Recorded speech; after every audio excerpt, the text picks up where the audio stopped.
Hi BazelCon, my name is Maxwell Elliott, and I'm a member of the iOS Developer Experience team at Tinder.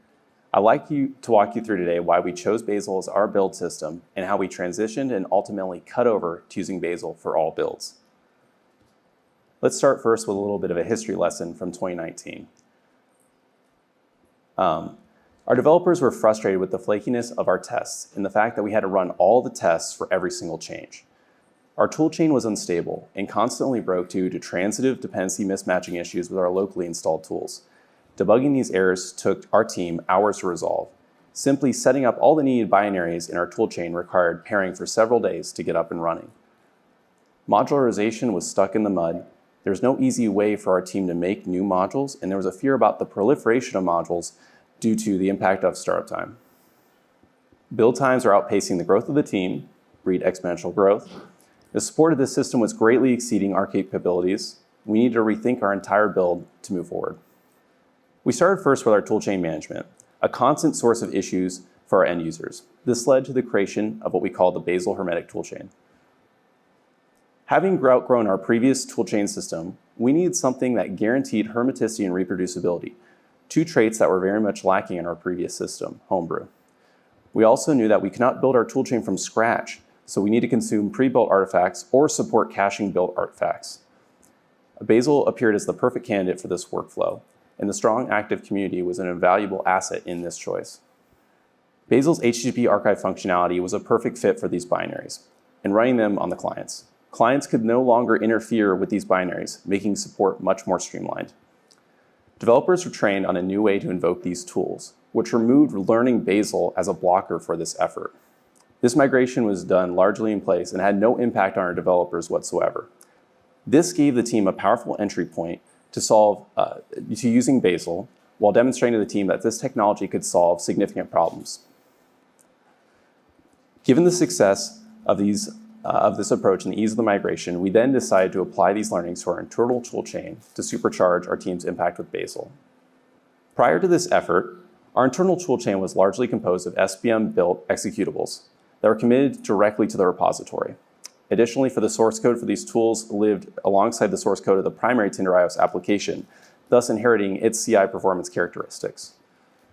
It was at this moment our team needed to define the principles we stood for building these tools.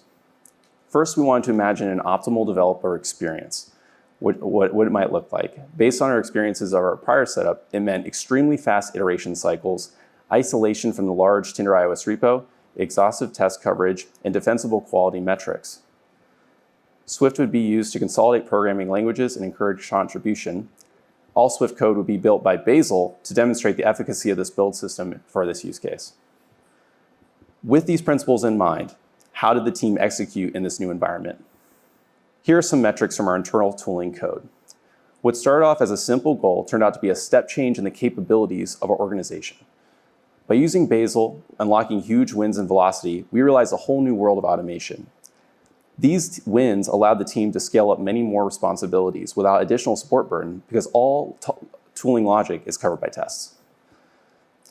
Given the smaller nature of the iOS tooling build, it served as an excellent testbed for one of our most powerful open source tools, Bazel Diff. As part of our investigation of Bazel, we really wanted a build tool that was able to test only the minimum required set of targets for every change.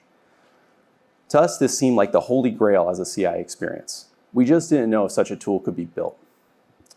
The team stumbled upon a video by Benjamin Peterson, aptly named Selective Testing plus Q&A from BazelCon 2019. In this video, Benjamin walked through a potential solution for target selection using Bazel and cryptography. It was incredible to us that this was even possible. We quickly split up a prototype of the system and presented it to the team. This is exactly what we needed in the Tinder iOS main repository. From the start, our team wanted our target selection algorithm to be open source. We knew that other companies had implemented similar systems, but they're too tied to their internal code to be exposed publicly. We took great care to make sure this would not happen. Once we had finished our first release of Bazel Diff, we began to run parallel builds using the legacy test workflow in Bazel Diff. This allowed us to validate the tool in a real-world environment with real contributors. After about a month of parallel builds, we moved over to using Bazel Diff for all builds in our tooling repository. The next logical step in our migration is building the Tinder application via Bazel. Even before beginning the work on the Tinder target with Bazel, we knew that parallel builds were an absolute requirement. We had to prove that this new system was more stable, performant, and capable than the legacy build system. Knowing this, we realized that the configurations across the legacy build system in Bazel would need to be synchronized. This meant our migration pattern had to be fully automated, because we could not require all developers to learn Bazel as part of the validation of the technology, the adoption of which was still far from certain. During the development of our turtle toolchain, we discovered that we could consume human-readable YAML configurations to automate complex tasks for our users. This strategy of developing a domain-specific language and pairing it with code generation had already proven successful with several efforts prior to the Bazel effort. So it was a natural solution to our issue of automating the creation of build files. And here we can see an example of one of these YAMLs describing a module. So here's a flow diagram of one of our key tools internally called XCCLI. Developers run a command that code generates all configuration files in the repository.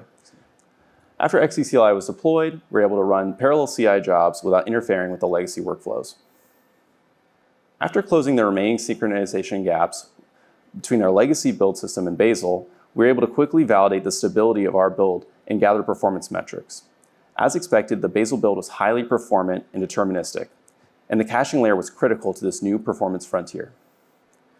We can see above that the statistics really speak for themselves. Despite still undergoing verification in our CI/CD pipelines, we had to turn our attention to the first App Store release of a Bazel-built IPA. Luckily, creating an IPA is very straightforward with Bazel, given that we've already paid the exhaustive cost of defining all required configuration as a prerequisite of building the application. Configuration that prior to Bazel was fragmented across tens of configuration files, build phases, Jenkins jobs, raw Xcode build commands, shell scripts, Ruby scripts, and Groovy scripts. Since the bulk of this work was already done, creating an IPA was as simple as invoking Bazel build. Our Bazel build IPA underwent a rigorous set of QA validations to ensure that nothing was missed in this build, and then ship it. We released the Bazel built Tinder application in October of 2021 without any issues.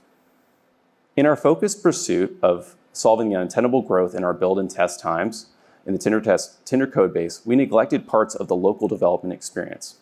In retrospect, we grossly underestimated the attachment of our greater engineering team to the legacy build system. Looking back, one regret of this phase of the project was simply not involving developers earlier. In the end, we spent a great deal more time working on developing buy-in on the Xcode project experience than any other phase of this project by far, assuaging developer fears and understanding the complexities of Xcode itself. Ending on a high note, here are some metrics from our migration to Bazel. Some of our CI metrics I had shared previously. Local build times were drastically reduced as well as part of this effort. Side wins came from static linking and discovering a number of unused or redundant assets. What's even more impressive is that these improvements were realized while the size of the code base grew by over 27%. Thank you so much for listening today. I hope you found this talk valuable. If you have any questions, feel free to reach out to me or with my contact information listed here. Enjoy the rest of BazelCon.